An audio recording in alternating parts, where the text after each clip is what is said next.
Estamos aqui com as doutoras Andriele e Simone na coluna Seus Direitos. Vamos falar hoje, né, sobre um tema muito importante que envolve violência doméstica, feminicídio, enfim. Elas têm algumas novidades para a gente no que diz respeito às crianças, né, filhas de mulheres vítimas de feminicídio, porque é uma preocupação, inclusive, quando noticiamos, né, infelizmente, o trabalho da imprensa é também comunicar à sociedade sobre essa situação que acontece. Quando a gente noticia esses casos de feminicídio, como aconteceu recentemente, aqui a gente estava falando fora do ar sobre um caso que aconteceu no Campo da Água Verde, fora um feminicídio, uma tentativa de feminicídio envolvendo uma adolescente, mas esse feminicídio que aconteceu antes no Campo da Água Verde, a mulher deixou, inclusive, uma criança, né, deixou um filho. E quando a gente noticia isso, muitos dos comentários que a gente vê nas redes é justamente o que vai ser do futuro dessa criança, né? Estou aqui com as doutoras para falar um pouquinho para a gente sobre isso. Bom dia, doutora Andriele, bom dia, doutora Simone. Bom dia. Primeiro, obrigado pela presença de vocês, estão sempre aqui conosco, né, comentando sobre, enfim, de maneira mais ampla, o que fazer em determinadas situações, né? A coluna Seus Direitos é justamente por isso. E eu queria começar perguntando sobre essas crianças que são filhas de mulheres vítimas de feminicídio.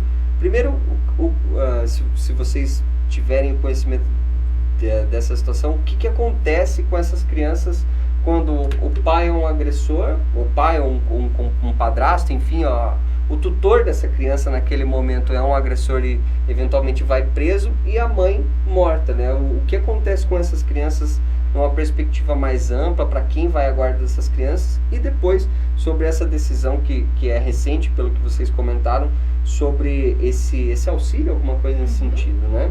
Quer começar? Bem, primeiramente eu gostaria de comentar o que é o feminicídio, né? Porque muita gente fala tanto em feminicídio e nem sabe o que está falando. O feminicídio em si, ele é quando cometido contra a mulher, em razão dela ser mulher. O que quer dizer isso? A maioria das vezes, ou 99%, é dentro de uma violência doméstica. Então, a primeira coisa que a gente tem que pôr em mente seria o motivo, o que é um feminicídio. Doutora Andriele, pode já responder alguma coisa para nós intercalando? Então, assim, em relação a essa decisão, né, que a gente teve na semana passada, para os filhos órfãos, né, daquelas mulheres que sofreram com feminicídio. Então, essas crianças, né, e adolescentes ali de até 18 anos, que têm a renda de até 25% do salário mínimo, elas poderão fazer o requerimento desse benefício, né, para poder ali também ter uma estabilidade, pós tudo isso vir acontecer, né. E nessa lei também está previsto que o homem, né, o pai dessa criança que cometeu o feminicídio, ele não pode ser o responsável desse benefício, porque, né talvez se deixassem à mercê, né, poderia até aumentar os feminicídios para, quem sabe, ter acesso a esse benefício, né? Então já está previsto em lei que o pai, ele que cometeu o feminicídio, ele não pode ser o responsável, e esse benefício ele não pode ser acumulado com outros benefícios previdenciários, né? Então essa é uma nova decisão que a gente teve na semana passada para poder amparar os filhos ali que perdem as suas mães. Eu vou voltar na doutora Simone aqui, já falo com a senhora, doutora, mas eu acho que é importante a gente pontuar, deixar bem claro isso que a senhora comentou sobre o que é um feminicídio, né? Porque, vamos supor, um caso de latrocínio, né? Um roubo seguido de morte, que tem uma vítima mulher, não é um feminicídio. Não é um feminicídio, porque... é um homicídio ou, né, vem em razão do latrocínio. Porque imagino que nesse caso a gente está falando sobre uma circunstância, né? Um ladrão roubou uma mulher e a assassinou na sequência. O caso do feminicídio envolve, imagino, posso estar errado e aí eu peço para a senhora me corrigir, o caso do feminicídio envolve uma relação entre o agressor e a mulher, não necessariamente uma relação matrimonial, mas enfim, tem alguma relação, e exclusivamente pelo fato dela ser mulher, dela ser considerada inferior por esse agressor, alguma coisa nesse sentido? Nós temos até... dentro da legislação, 4 tipos de feminicídio que são mais comuns. Né? O que seria? O primeiro é o íntimo ou familiar, que é marido e mulher, que acaba acontecendo, né? Que é a pura violência doméstica que a gente mais vê na nossa região. A segunda é lesbicídio. O que seria isso? É quando envolve mulheres, no caso de bissexuais, de lésbica. Então, também é um feminicídio se uma venha a matar a outra. O terceiro que nós temos é o racial. É quando é cometido em razão da raça dela. Isso acontece muito em guerra, mas não quer dizer que não possa acontecer no nosso país e é bem comum ainda. E o quarto que a gente tem é o feminicídio em série. É quando é matado várias mulheres. Entendi. Então, são 4 tipos assim que existem e que são mais comuns no nosso país. Nós somos bem privilegiados aqui na nossa região, que graças a Deus a gente não tem psicopata, não tem pessoas que fazem esses tipos de crimes em série. Mas se pegar qualquer jornal, São Paulo, Rio de Janeiro, isso acontece muito. Né? Então é uma coisa boa na nossa região, mas tem um lado preocupante, porque a violência doméstica, o feminicídio em nossa região ainda é muito alto. Esse que a senhora comentou, racial, é esse o termo, o feminicídio racial, né? Tem a ver com, por exemplo, na guerra que a gente está tendo notícia aí, por alguma questão que envolve uma religião, também alguma coisa, um costume da mulher em relação à pessoa que ataca nesse sentido? Sim, porque ele refere-se a uma etnia, né?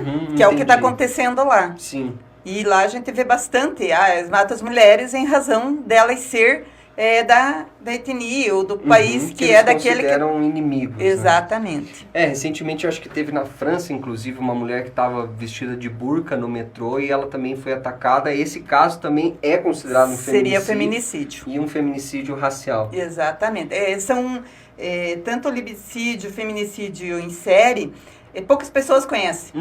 Né? A gente só conhece, ouve falar, porque é o que acontece na nossa região. Sim. É só ou no âmbito familiar ou no íntimo, que é a violência doméstica.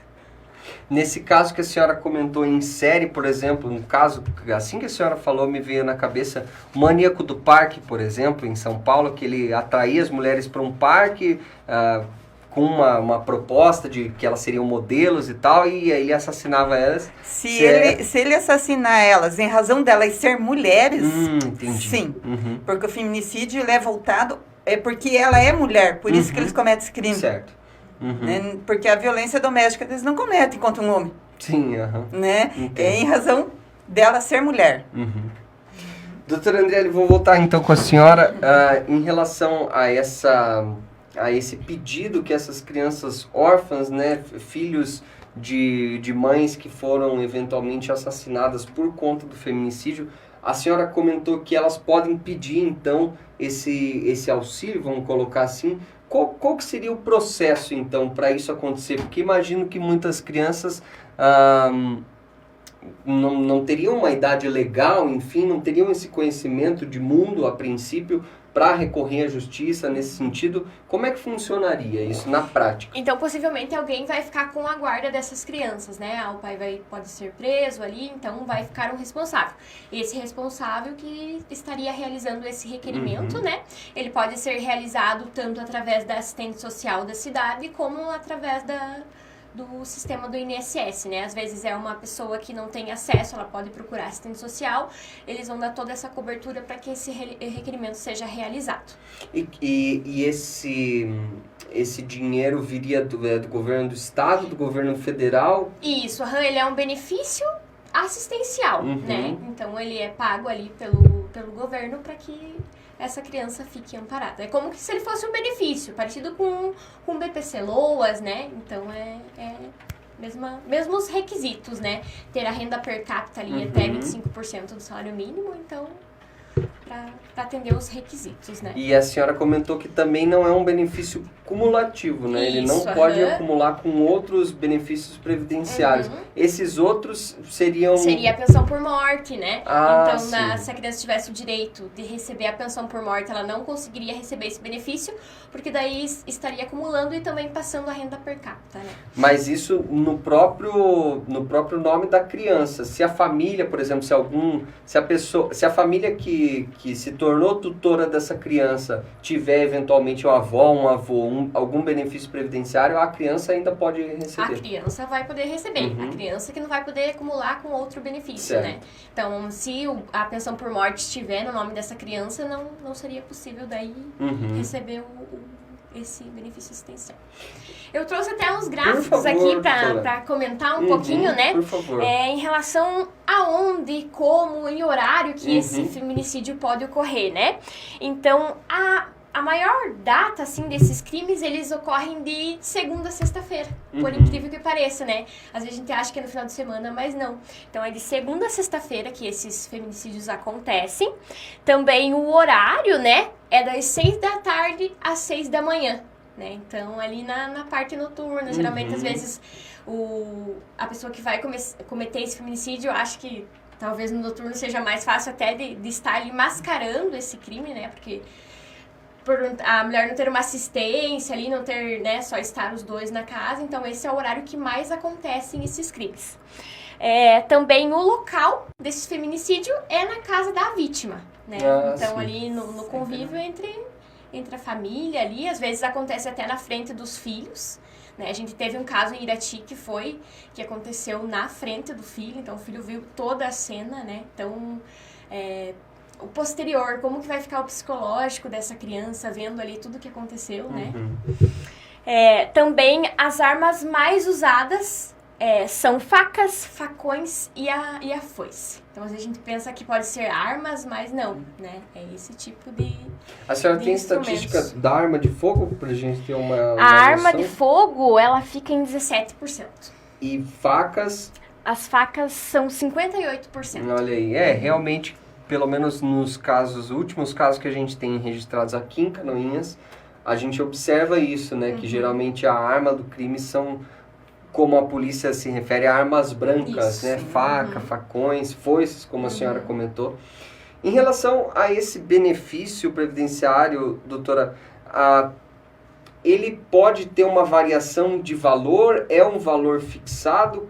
É um valor fixado, o valor de um salário mínimo. Um salário mínimo, entendi. Um salário mínimo. E aí, quem receberia seria, então, os tutores, a família que está responsável pela criança e que também seria responsável, imagino, por administrar esse valor. Isso. Então, como pontuei, né? O pai que cometeu o feminicídio não pode ser responsável. E daí, aquela pessoa que estiver com a guarda dessa criança, né? O benefício vai ser em nome da criança, mas daí, como é menor ainda, ali o responsável cuida para que ele tenha toda uma assistência, né?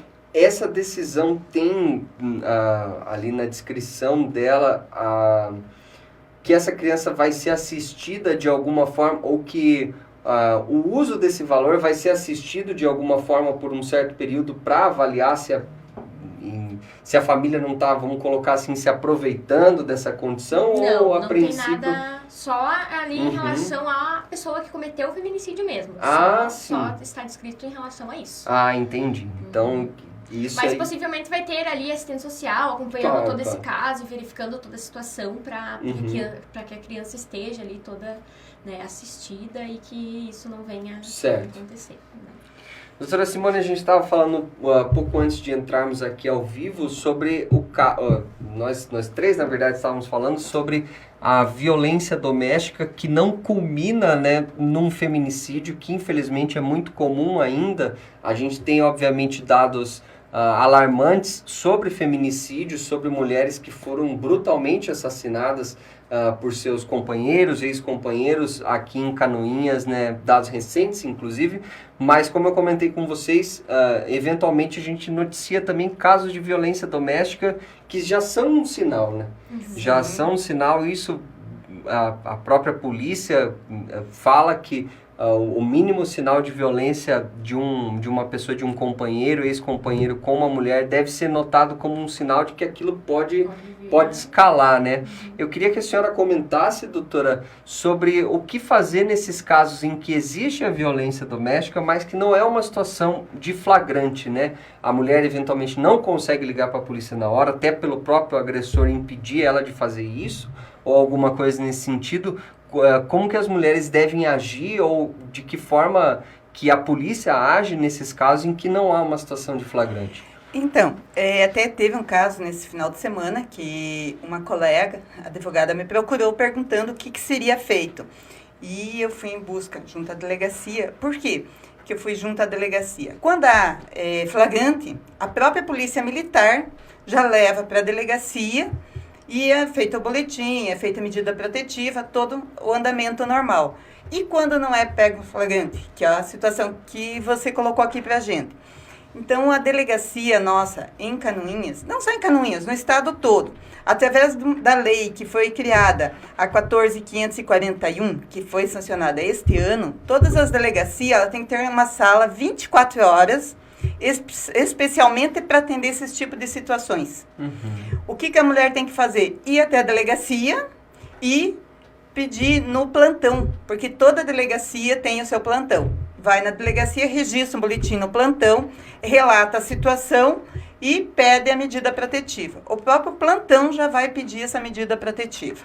Uhum. Isso é uma coisa que muitas pensam assim, o que eu vou fazer? Está fechado? Aonde eu vou? Ligo para o Conselho Tutelar. Não é uma questão do Conselho Tutelar, porque não está a criança em risco, é a mulher que está em risco. Uhum. Então, aí eu acho bem importante a gente colocar essa situação que a nossa delegacia tem 24 horas. E a situação é importante também saberem que vem aquela pergunta. Se acontece em Três Barras, por exemplo, que não tem o plantão 24 horas. O plantão 24 horas é em Canoinhas. Tá? Aonde a nossa circunscrição da delegacia aqui de Canoinhas atende, é feito em Canoinhas nos feriados e fim de semana. Uhum. Dia de semana normal, mas após o horário de atendimento nas delegacias, aí vem para a delegacia de Canoinhas. Inclusive, recentemente, a gente fez uma matéria sobre o botão de emergência, né? O chamado botão do pânico ali no aplicativo da Polícia Militar. E na ocasião, eles estavam tendo uma reunião ali no batalhão da Polícia Militar, soldado Thaís, que é muito ligado, inclusive, nessa questão de prevenção e tudo mais. Ela comentou algumas estatísticas de que hoje são mais de 40 medidas protetivas ativas aqui em Canoinhas em relação a isso, né? E na época, isso faz um mês mais ou menos, eu perguntei a ela como que porque ela mostrou comparativamente dados de 2023 e 2022, e visto que esse dado aumentou das medidas protetivas ativas. Eu perguntei a ela se isso seria um maior número de casos acontecendo ou das mulheres tomando consciência dos direitos delas. Ela me respondeu que seria a segunda opção. As mulheres entendendo, tendo conhecimento de que elas podem fazer isso. Queria que vocês comentassem. Pode comentar sobre isso. O que foi criado há um ano atrás, um projeto da Polícia Militar junto com a OAB. Ele é o Protetores do Lar. O que seria isso? Esses Protetores do Lar, a gente vai nas escolas de nível 2º grau e faz palestras e explica toda a situação, como que funciona a questão das medidas protetivas, como que se faz denúncia, como que se funciona as delegacias, o que é uma violência doméstica, que, como eu falei para a Ednei na última vez, acaba acontecendo muito e as meninas novas não se atêm, que o namoro, quando o cara bate também é violência doméstica, né? Então, tudo isso a gente expõe na escola. E isso tem surtido bastante efeitos hoje na nossa realidade. Ainda não chegamos ao que a gente pretende, mas já melhorou bastante.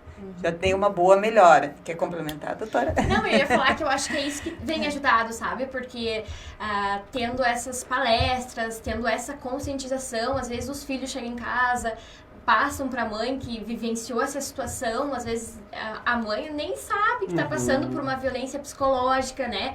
Então isso é batido bastante na tecla para que os próprios filhos consigam, né, atualizar os pais do que estão aprendendo. Então talvez, né, seja isso que eles consigam fazer. Pois é, isso que a senhora comentou da violência psicológica, tem, para além da violência física, obviamente que imagino que é o limite, se não o próprio feminicídio, né, que uma mulher pode sofrer dentro da própria casa, mas tem também esses vários indícios de outros tipos de violência, né? Violência psicológica, patrimonial, que se fala bastante. Patrimonial, poucas pessoas se atêm, né? Eu sempre brinco nas palestras que eu dou, que hoje a gente, graças a Deus, não vê.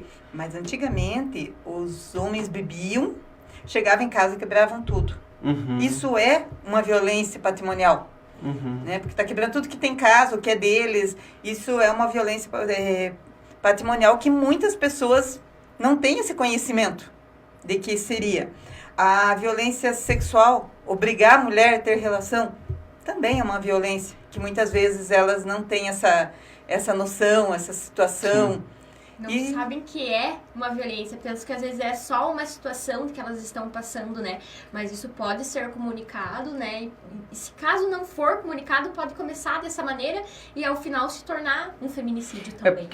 O que eu imagino que essas mulheres que talvez não percebam, talvez na cabeça dela, mas é meu marido, é meu namorado, então eu sou obrigada, né? Uhum. É normal, né?